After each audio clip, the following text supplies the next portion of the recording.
Hi ವೀಕ್ಷಕರೇ, ಈ ಥರ ಎಲೆಕ್ಟ್ರಿಕಲ್ ವೈರ್ ತೊಗೊಂಡ್ಬಿಟ್ಟು ಈ ಇಯರಿಂಗ್ಸ್ ಹೇಗೆ ಮಾಡೋದು ಅಂತ ತೋರಿಸ್ತಾ ಇದ್ದೀನಿ. ಫಸ್ಟಿಗೆ ಒಂದು ಲೆಂತಲ್ಲಿ ಸ್ವಲ್ಪ ಕಟ್ ಮಾಡ್ಕೊಳ್ಳಿ. ಹಾಗೆ ಅದಕ್ಕಿಂತ ಚಿಕ್ಕದು ಕಟ್ ಮಾಡ್ಕೊಳ್ಳಿ. ಹೀಗೆ ಚಿಕ್ಕದಾಗಿ ಕಟ್ ಮಾಡ್ಕೊತ ಹೋಗಿ ಇದನ್ನು ಕಟ್ ಮಾಡಿಕೊಂಡು ಪಿನ್ ಇರುತ್ತಲ್ಲ ಇದರಲ್ಲಿ ಒಳಗಡೆ ಇರೋ ಕಾಪರ್ ಕಲರ್ ತಂತಿನ ತಕ್ಕೊಳ್ಳಿ. ಎಲ್ಲವೂ ನೀಟಾಗಿ ತಂತಿನ ತಕ್ಕೊಳ್ಳಿ. ಇದು ಕಾಪರ್ ಕಲರ್ ಇರೋದನ್ನು ತಗೊಂಡ್ಬಿಟ್ಟು ಇದನ್ನು ಒಂದು ರಟ್ಟು ತೊಗೊಂಡಿದ್ದೀನಿ. ರಟ್ಟಿಗೆ ಇದನ್ನು ಗಮ್ ಹಾಕ್ಬಿಟ್ಟು ಅಂಟಿಸ್ತಾ ಇದ್ದೀನಿ.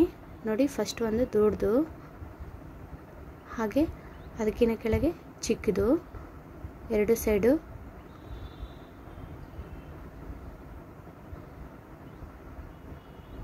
ಈ ಥರ ನೀಟಾಗಿ ಜೋಡಿಸ್ತಾ ಹೋಗಿ. ನೋಡಿ, ಲಾಸ್ಟ್ ಎಂಡ್ ಚಿಕ್ಕದವರೆಗೂ ಜೋಡಿಸಿ ಇದನ್ನು ಕಟ್ ಮಾಡ್ಕೊಳ್ಳಿ. ಹಿಂದುಗಡೆ ಇಯರ್ ಪಿನ್ ಅಟ್ಯಾಚ್ ಮಾಡ್ಕೊಳ್ಳಿ. ಪೆಂಡೆಂಟ್ ಹಾಗೂ ಇಯರಿಂಗ್ಸ್ ರೆಡಿ ಆಯಿತು. ನೋಡಿ, ನಾನು ವೇರ್ ಮಾಡಿದ್ದೀನಿ.